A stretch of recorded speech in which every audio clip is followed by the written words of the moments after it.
की पूजा आयोजन पर बीजेपी के आरोपों पर किया पलटवार, बोले कुंभ में आकर करने प्रयास। धर्मस्थलों पर भी शुद्धि के लिए युद्ध अभियान, भोग को शुद्धता का प्रमाण पत्र देगी सरकार, विभाग बड़े धर्मस्थलों की तैयारी कर रही है सूचना। हरदा जिला शिक्षा विभाग का नसबंदी को लेकर अजीबोगरीब आदेश, नसबंदी कराने का पुरुष शिक्षकों को मिलेगा इंक्रीमेंट का फायदा। ग्वालियर में व्यापम फर्जीवाड़े में सजा, जिला अदालत ने 2 सगे भाइयों को सुनाई 5-5 साल की सजा। 2012 में आरक्षक भर्ती में हुआ था फर्जीवाड़ा। इंदौर में गैस सिलेंडर में ब्लास्ट, 3 बच्चे समेत 4 लोग घायल, चाय बनाते वक्त हुआ हादसा। भोपाल में गाड़ियों को आग लगाने के मामले में बड़ा खुलासा, गर्लफ्रेंड से झगड़े के बाद प्रेमी ने लगाई थी आग। पीएनटी कॉलोनी में 10 गाड़ियां हुई थी खाक, 2 आरोपियों की तलाश में जुटी पुलिस। उज्जैन में अतिक्रमण पर चला प्रशासन का बुलडोजर, तलाई थाना इलाके में 30 दुकानों को किया जमींदोज, निगम ने पहले ही जारी किया था नोटिस। खरगोन में मिर्च महोत्सव का सचिन यादव ने किया शुभारंभ, 150 से ज्यादा कृषि कंपनी प्रतिनिधि और एक्सपर्ट को रखे शामिल, किसानों को बाजार देने कार्यक्रम का मकसद। शाहीन बाग से सुलगी दिल्ली में आग, आज रात 8:56 पर ये देश के हमारा में देखिए शाहीन बाग के साइड इफेक्ट। एक जवान आदमी इधर रो रहा है, एक मां यहां पर रो रही है जिसकी देवर की वो बेटी थी। जान बचा के वहां से भगे, मौत का नंगा नाच वहां हो रहा था। साहिब हुसैन को पता था, उसके बिल्कुल बगल की बिल्डिंग में हमारी शादी थी। मैं आपके घर आया था, मैंने देखा। इसे फांसी होनी चाहिए, फांसी होनी चाहिए। नागरिकता किसी की नहीं गई, लेकिन लोगों का रोजगार चला गया, लोगों का घर चला गया, अंकित शर्मा चला गया, कांस्टेबल रतन लाल चला गया, 42 परिवारों का बेटा सब चला गया।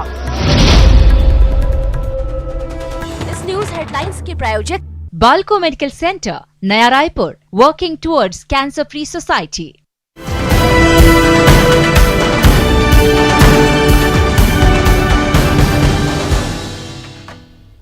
नमस्कार, बुलेटिन में आपका स्वागत है। आपके साथ मैं दीपेश बरगले। मध्य प्रदेश कांग्रेस के अंदर खाने नाराजगी चल रही है, नेताओं के दर्द खुले तौर पर मंच पर छलक रहे हैं।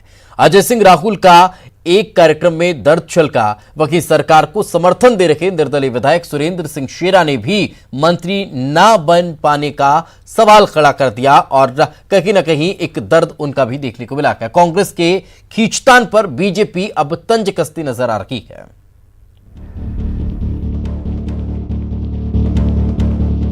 कांग्रेस का 14 साल का वनवास भले एमपी में टल गया, लेकिन नेता अब भी दर्द में हैं।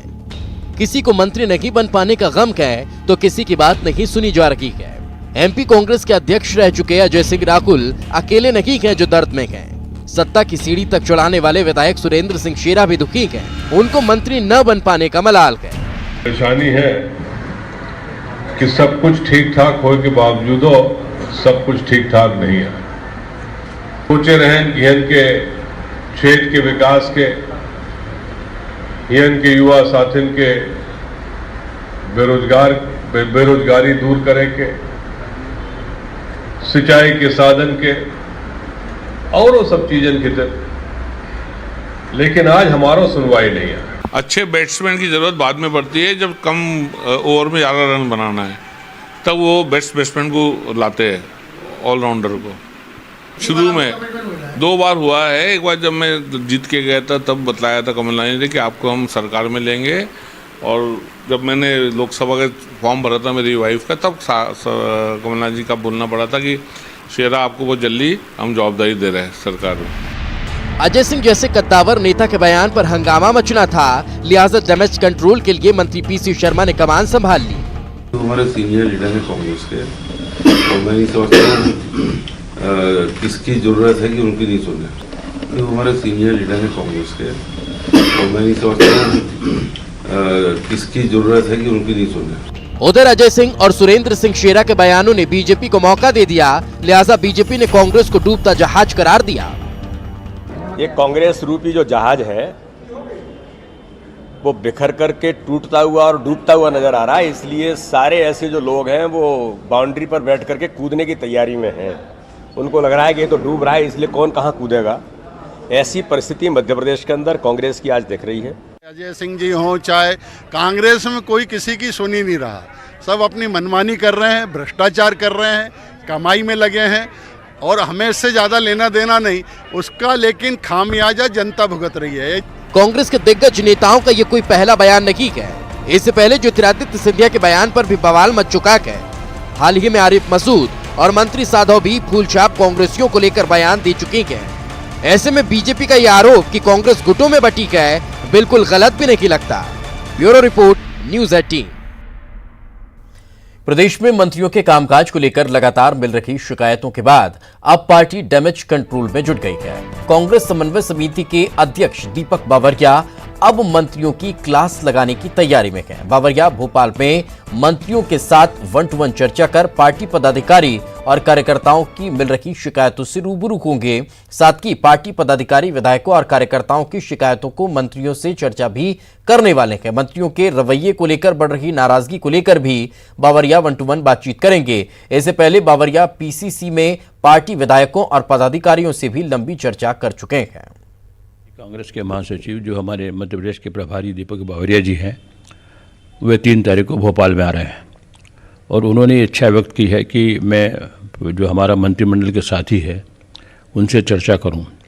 और मुख्यमंत्री जी ने भी आग्रह किया उनसे कि आप माननीय मंत्रियों से चर्चा करें और संगठन के संबंध में, राज्य शासन उनके विभागों के संबंध में, जन कल्याणकारी, जनहितकारी जो कार्यक्रम हैं हमारे वचन पत्र के, उनके क्रियान्वयन के संबंध में सामान्य रूप से वो चर्चा करेंगे। राज्यसभा सीट को लेकर बीजेपी में मंथन तेज हो गया है। बीजेपी राज्यसभा की तीसरी सीट के लिए कांग्रेस को वॉकओवर देने के मूड में रही है और अब पार्टी तीसरी सीट के लिए अपना उम्मीदवार उतारने की संभावनाओं में जुट गई है। इसको लेकर आज बीजेपी प्रदेशाध्यक्ष वीडी शर्मा की शिवराज सिंह चौहान के साथ बंद कमरे में बैठक हुई। बीजेपी प्रदेशाध्यक्ष ने कहा कि राज्यसभा का चुनाव अब सिर्फ चुनाव नहीं है, बल्कि प्रदेश को कांग्रेस से बचाने की कोशिश है। मध्य प्रदेश के हाल आप देख रहे होंगे, मध्य प्रदेश दुरावस्था के दौर में है। मैंने कहा ना कि दिग्विजय सिंह से भी ज्यादा मध्य प्रदेश खराब हो गया है। जो उन्होंने इस मध्य प्रदेश की बदतर हालत की थी, उससे ज्यादा भी मध्य प्रदेश उस हालत में चला गया है। तो इसलिए मात्र एक चुनाव का विषय नहीं है जी, अब मध्य प्रदेश को बचाने का विषय है। मध्य प्रदेश के सारे रास्ते उन्होंने बंद कर दिए हैं। जो मुख्यमंत्री मध्य प्रदेश के अंदर देश के यशस्वी प्रधानमंत्री आवास योजना में 8 लाख घर भेजते हैं गरीबों को सर पर छत देने के लिए, उनके हक को छीन करके 2 लाख घर वापस कर देते हैं, मैचिंग ग्रांट नहीं देते हैं, कहते हैं हम इनको घर नहीं देंगे। सेना के जवानों को लेकर मध्य प्रदेश सरकार ने बड़ा फैसला लिया है। सरकार ने सेना के जवानों और उनके परिजनों के सरकारी विभाग में तुरंत काम करने के निर्देश दिए हैं। इसके साथ ही विभागों के कर्मचारियों को परिजनों से सम्मानजनक व्यवहार करने के आदेश भी दिए गए हैं। राज्य सरकार ने सभी विभागों को ये निर्देश जारी किया है।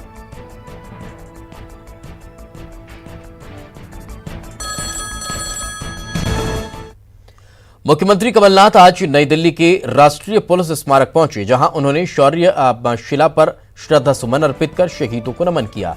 इस दौरान सीमा सुरक्षा बल की ओर से मुख्यमंत्री को गार्ड ऑफ ऑनर दिया गया। सीएम कमलनाथ ने पुलिस संग्रहालय और शौर्य गाथा खंड को भी देखा है। संग्रहालय में मध्य प्रदेश पुलिस पर समर्पित खंड का भी मुख्यमंत्री ने अवलोकन किया और आगंतुक पुस्तिका में अपने विचार रखे हैं। मुख्यमंत्री ने लिखा कि राष्ट्रीय पुलिस स्मारक को देखना एक बहुत ही महत्वपूर्ण क्षण है, जिसमें पुलिस बल की महिमा और वीरता का बखूबी बखान किया गया है। इस अवसर पर राज्य पुलिस के डीजीपी वीके सिंह, बीएसएफ के डीजी विवेक जौहरी, मध्य प्रदेश पुलिस के अतिरिक्त पुलिस महानिदेशक मुकेश जैन सहित राज्य और केंद्र सरकार के कई वरिष्ठ पुलिस अधिकारी मौजूद थे।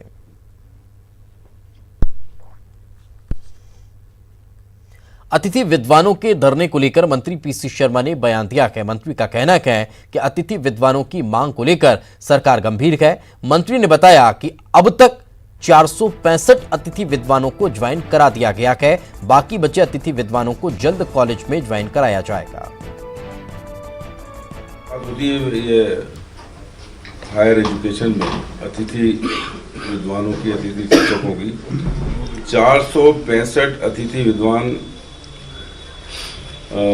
ज्वाइन पुनः कॉलेज में ज्वाइन कर चुके हैं अभी दिनों में, और 756 अतिथि विद्वानों को का सहायक प्राध्यापकों के रूप में चयन हो चुका है, वे भी ज्वाइन कर चुके हैं। सहायक प्राध्यापकों की नियुक्ति मात्र 1630 अतिथि विद्वान प्रभावित हुए थे। इसके लिए 1500 पदों की व्यवस्था करते हुए ऑनलाइन कॉलेज आवंटन की प्रक्रिया पूर्ण हो गई। मैं समझता हूँ कि लगभग जो कैबिनेट ने, कमलनाथ जी ने और हमारे जीतू पटवारी जी ने निर्णय लिया था, उसके लगभग जितने भी अतिथि विद्वान थे एक करके ही सब समायोजित हो रहे हैं, और ये ऑनलाइन। जवाहर चौक पर बीजेपी का स्मार्ट सिटी के कामकाज को लेकर बीजेपी के पूर्व मंत्री उमाशंकर गुप्ता ने आज स्थानीय लोगों के साथ मिलकर विरोध प्रदर्शन किया है। बीजेपी नेता ने प्रोजेक्ट को बदलने के साथ दुकानदारों को विस्थापित करने की मांग की है। वहीं मंत्री पीसी शर्मा ने पूर्व मंत्री उमाशंकर गुप्ता पर पलटवार किया। उनका कहना था कि स्मार्ट सिटी प्रोजेक्ट केंद्र की योजना है, जिसे शिवराज सरकार के दौरान मनमाने तरीके से लागू किया गया। मंत्री ने बताया कि स्मार्ट सिटी प्रोजेक्ट में सरकारी कर्मचारी जो खटे हैं, उन्हें मकान दिए जा रहे हैं।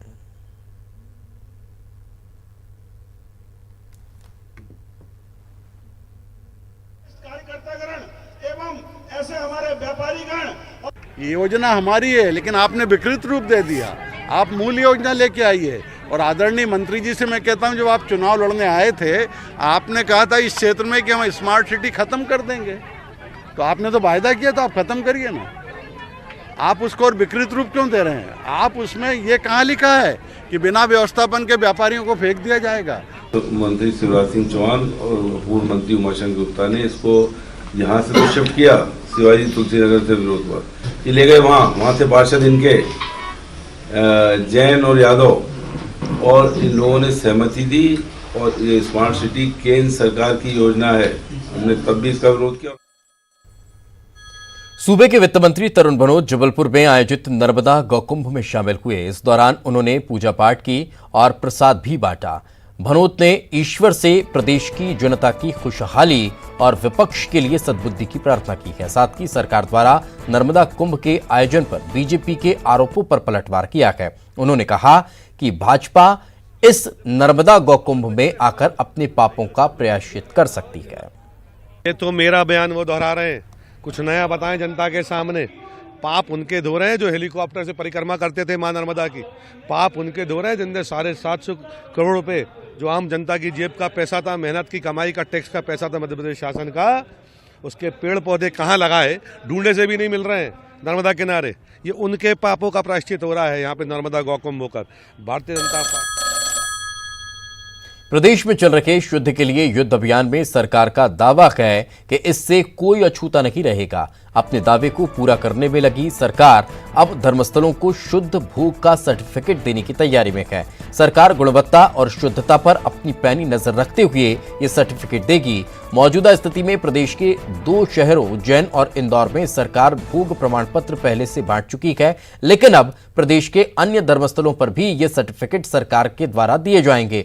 व्यवस्था को लागू करने के लिए फूड सेफ्टी ऑडिट किया जा रहा है। इसके साथ ही खाद्य सुरक्षा एवं औषधि विभाग ने सूची तैयार करने की जिम्मेदारी ली है, जिसमें इन जगहों को शामिल किया जाएगा जहां ज्यादा मात्रा में प्रसाद और भंडारा जैसी व्यवस्था होती है।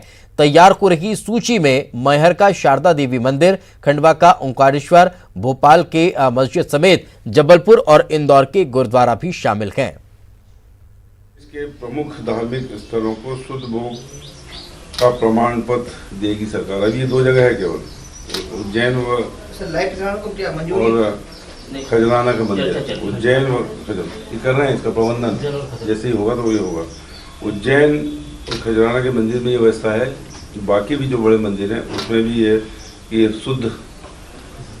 शुद्ध के लिए युद्ध में ये भी एक वो है कि हर जगह प्रसाद शुद्ध मिले मंदिरों में, जो शासकीय उसमें कंट्रोल में है। चलिए फिलहाल रुकेंगे एक छोटे से ब्रेक के लिए। ब्रेक के बाद जल्द हाजिर होंगे।